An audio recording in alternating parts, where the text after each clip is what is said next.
jurnalis, baik yang ada di Komnas HAM maupun ada di yang sedang online. Hari ini saya, BK Luharsara, Komisioner Komnas HAM, menerima pengaduan dari paguyuban ex-pilot Merpati Nusantara. Aduannya terkait dengan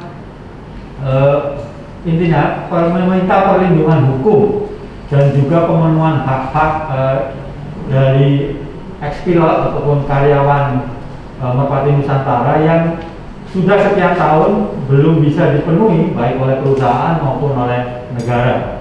Nah, untuk selanjutnya untuk lebih detailnya saya kira saya akan memberi kesempatan ke Pak Edi untuk memberi gambaran sedikit tentang apa yang sebenarnya terjadi di Merpati Nusantara dan apa yang dituntut oleh paguyuban ex-pilot, dan juga nanti saya akan menutup dengan respon dari Komnas HAM.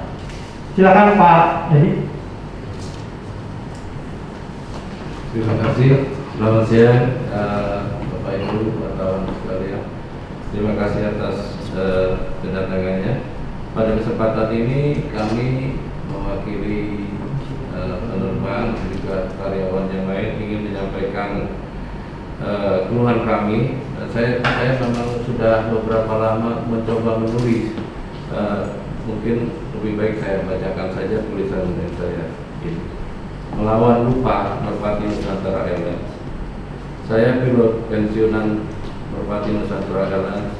Setelah lulus pendidikan penerbang di LPBU Solo pada November 1977, saya bergabung dengan Merpati Nusantara Airlines.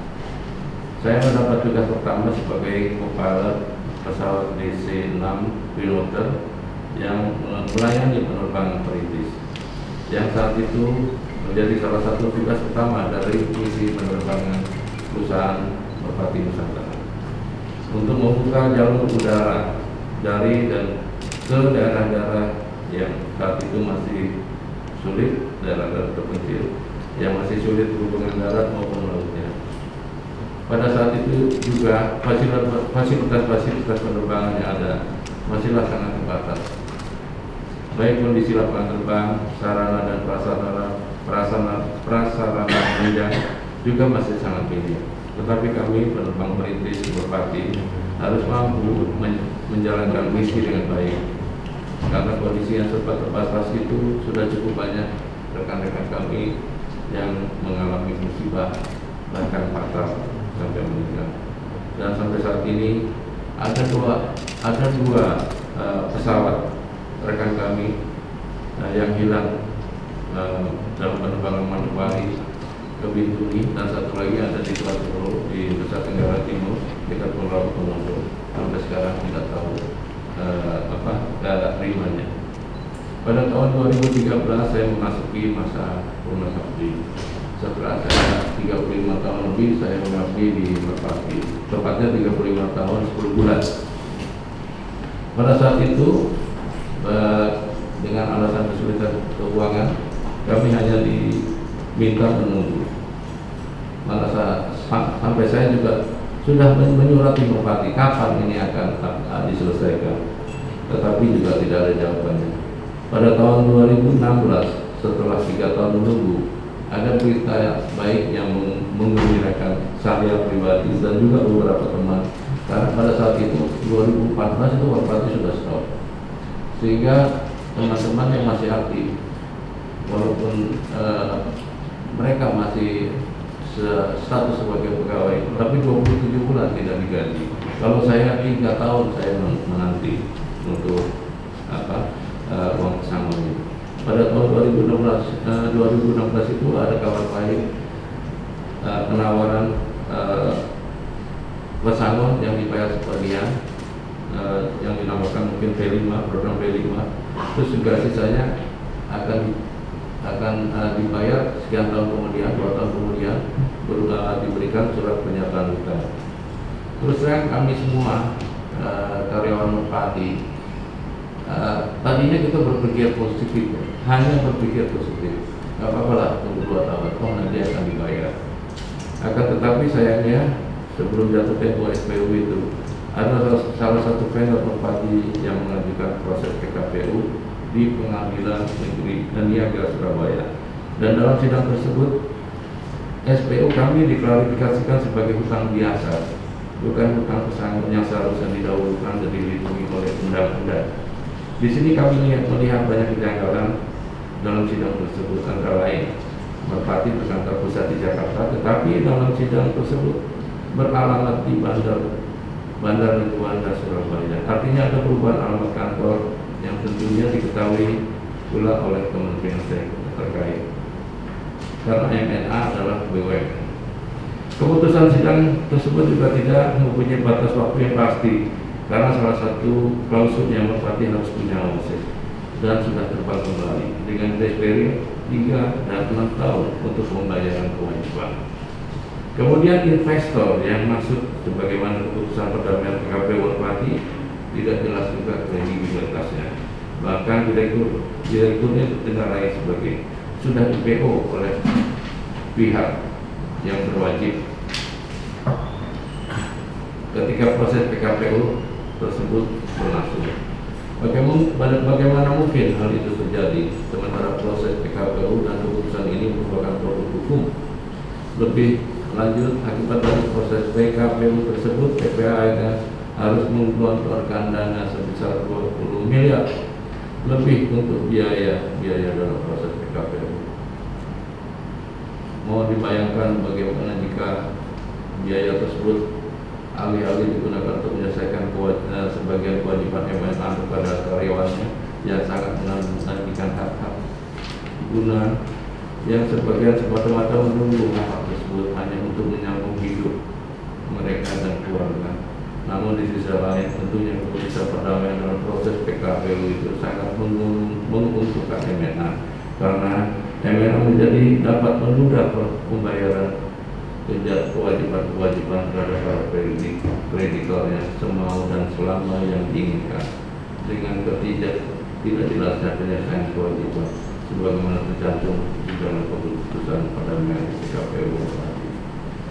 Dan kasus lain yang sangat menyedihkan adalah dana pensiun Merpati yang dibubarkan pada tahun 2015 oleh Dirut Merpati. Kemudian dibentuk tim likuidasi, dan tim likuidasi ini sudah beberapa kali berganti, tapi sampai sekarang aset-aset dana pensiun tidak berhasil dijual. Dan sedihnya lagi, tim likuidasi juga tidak bisa dihubungi lagi oleh perhimpunan hutang bakti. Kami ex-karyawan di dalam meminta tanda jasa. Kami hanya mohon perhatian dari pemerintah mengingat misi tugas MNA sebagai jembatan udara Nusantara yang merintis membuka daerah-daerah terpencil Indonesia, bukanlah BUMN yang hanya berorientasi pada profit semata. Tetapi kami hanya ingin kejelasan tentang hak-hak kami sebagai ex-karyawan untuk menunjang hidup kami di masa tua. Mohon kebijaksanaan Bapak-bapak dan Ibu yang berwenang untuk dapat membantu menyelesaikan masalah kami ex-karyawan MNA seluruhnya. Tak lupa kami ucapkan terima kasih, semoga Bapak Ibu yang berwenang dibukakan hati untuk memahami kondisi kami. Hormat kami, Edi Sarmono, ex-karyawan Merpati, NRP 7710. Terima kasih.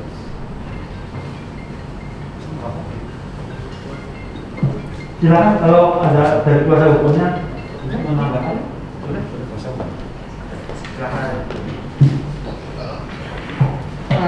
Terima kasih untuk kesempatan yang diberikan.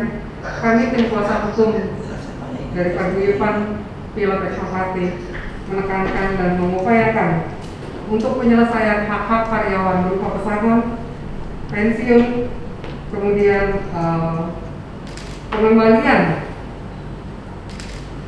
pensiun yang menjadi pemotong pesangon di tahun 2016, padahal dana pensiun sendiri sudah dibubarkan sejak tahun 2015, termasuk dengan pensiunan yang sejak tahun 70-an. Oleh sebab itu, saya minta kepada Komnas HAM untuk membantu kami dalam penyelesaian upaya pemenuhan hak-hak pegawai-pegawai Merpati ini melalui supaya bisa mengakomodir kami dengan Menteri Negara BUMN, Kementerian Keuangan, serta Presiden Republik Indonesia Joko Widodo agar bisa menyelesaikan penyelesaian ini yang sudah terkatung-katung sejak tahun 2013. Demikian, terima kasih. Ya, demikian kawan-kawan, kira-kira inti dari kenapa Bapak Ibu dari Paguyuban ex-pilot Merpati Nusantara datang ke Komnas HAM didampingi oleh kuasa hukumnya. Jadi intinya mereka meminta kepada negara, dalam hal ini Presiden, Menko BUMN, Kementerian Keuangan maupun juga lembaga negara yang terkait dengan persoalan ini untuk segera menyelesaikan tanggungan yang seharusnya menjadi atau sudah dinikmati oleh ex-pilot dan juga karyawan Merpati Nusantara lainnya.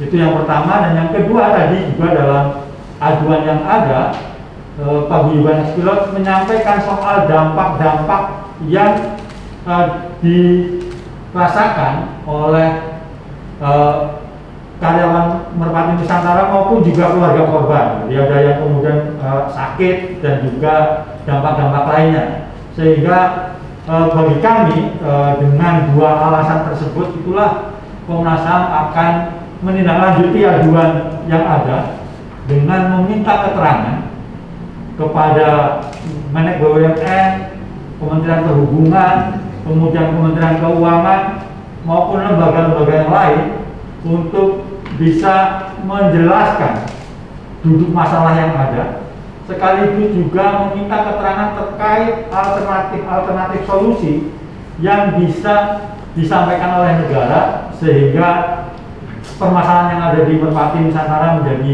jelas. Dan kami akan secepatnya memproses aduan ini karena saya kira dari data yang ada di Komnas ini adalah juga pernah mengadukan hal yang sama di tahun 2015. Begitu terus kemudian kami juga melakukan upaya di waktu itu, tapi kemudian memang belum selesai sehingga kami berkewajiban untuk segera menyelesaikannya pada periode ini. Dan harapan Komnas tentu saja pihak-pihak nanti yang dimintai keterangan bisa menjelaskan secara gamblang kebijakannya seperti apa, solusinya seperti apa, dan kapan kira-kira solusi tersebut bisa diberikan kepada ex karyawan Merpati Nusantara. Karena bagaimanapun juga kita tidak bisa melupakan sejarah Merpati Nusantara sebagai penerbangan perintis yang menghubungkan daerah-daerah terpencil, tertinggal sebelum booming industri penerbangan seperti saat ini gitu. Jadi saya kira sejarah Indonesia juga terbentuk dari peran dan kontribusi Merpati Nusantara. Saya kira itu saja keterangan pers kami. Nanti kalau kawan-kawan jurnalis pengen lebih detail lagi persoalan yang melingkupi ex karyawan bisa tanya langsung kepada Bapak Ibu yang ada di belakang saya. Terima kasih. Pak, mohon maaf, ada Ya. permintaan untuk komunikasi pemberian berkas. Iya, Oh, oke. Penyerahan berkas perwakilan Siap. Berkasnya mana tadi? dari mantan pilot. Ya, yang lanjuti. Bisa boleh. Ya simbolik aja simbolik.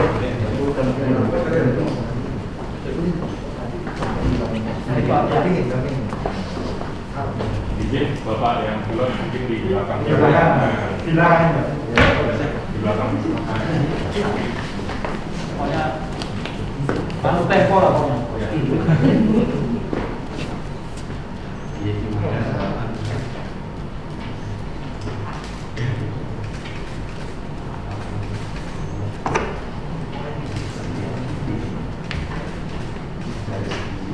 Oke. Ya? Oh, bentar. Ya.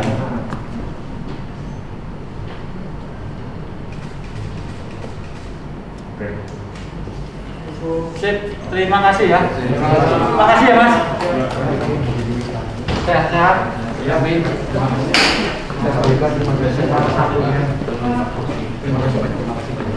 Nanti pokoknya kalau apa-apa konsultasi bisa ke saya langsung. Artinya anytime saya bisa dikontak.